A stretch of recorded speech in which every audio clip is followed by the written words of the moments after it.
ज्ञानदेव जी का पावन चरित्र है। तो ज्ञानदेव जी दरअसल 4 भाई थे, एक बहन, 3 भाई एक बहन, साथ में रहते थे चारों।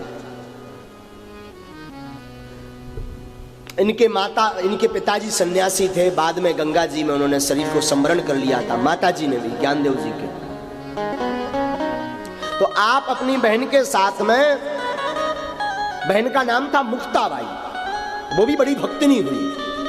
आप अपनी बहन के साथ में ज्ञानदेव जी पैठण नगर में रहने लगे महाराज। पैठण नगर, पैठण जगह है, वहां रहने लगे। क्यों? ये पैठण इसलिए गए थे क्योंकि यज्ञोपवीत संस्कार कोई ब्राह्मण इनको दे नहीं रहा था, तो वहां पर गए और महाराज पैठण नगर में रहने लगे। अब वहां ब्राह्मणों की संगोष्ठी हुई तो ज्ञानदेव जी को आदेश दिया कि तुम जो भी दिखे, जीव जंतु पशु पक्षी मानव, सबको दंडवत प्रणाम करो, तब तुम्हारे पिता का जो दोष है ना उससे मुक्त होगे। क्योंकि सन्यास लेने के बाद उनके पिता ने गुरु आज्ञा से गृहस्थ धर्म को स्वीकार किया था, इसलिए उन पर कलंक लग गया था, उन्हें समाज से बहिष्कृत कर दिया था, बहिष्कार।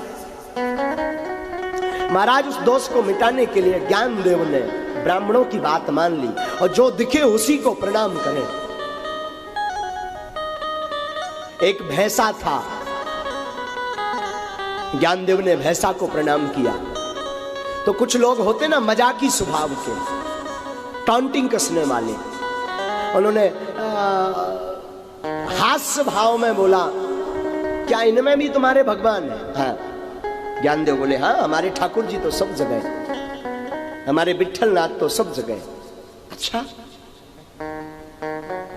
तो हम इन्हें मारेंगे तो कैसे लगेगा? बोले हमें लगेगा, हम ही हैं सब जगह, हमारे विठल मतलब हम, और हम ही विठल हैं, विठल में ही हम हैं। तो इस भैंसा में कौन है? बोले वहां भी हम हैं। अच्छा, बोले हाँ। जो वो तार्किक कुतर्की व्यक्ति था, कुतर्की व्यक्ति ने एक डंडा लिया और उस भैंसा के खूब जोर से मारे। बोले अच्छा बताओ तुम्हें पीड़ा हुई कि नहीं हुई? बिल्कुल हुई। और उन्होंने कपड़े निकाल करके देखे तो ज्ञानदेव जी के शरीर पर उतने ही दाग बने हुए थे। ओ, ज्ञानदेव जी की ये दशा देख करके वो आश्चर्यचकित हो गया, कुतर्की व्यक्ति शरणागत हो गया। अब बोले मैं जानना चाहता हूं क्या इस भैंसे से तुम कुछ बुलवा सकते हो? बोले हाँ। और ज्ञानदेव ने हाथ रखा और जैसे हाथ रखा तो ओम ब्रह्म की ध्वनि उस भैंसे ने अपने मुख से निकाल दी। हो, इनके चमत्कार की महिमा महाराज पूरे क्षेत्र में फैल गई। देखना साधु कितना सहनशील होता, हम सहनशीलता पर आपको कथा सुना रहे, कितना सहनशील होता, इनके पूरे क्षेत्र में प्रचार की महिमा बढ़ गई। उसी समय के एक सिद्ध संत थे चांगदेव, बड़े सिद्ध महात्मा, इन्होंने बहुत सी सिद्धियां अर्जित कर ली चांगदेव ने। और चांगदेव नाम के सिद्ध इनकी महिमा को सुनकर के ईर्षा करने लगे। तो एक दिन चांगदेव के पास सिंह था, शेर, सिंह, और चांगदेव सिद्धियों के बल पर सिंह को वश में वशीभूत किए थे। तो चांगदेव अपने सिंह पर चढ़कर गए।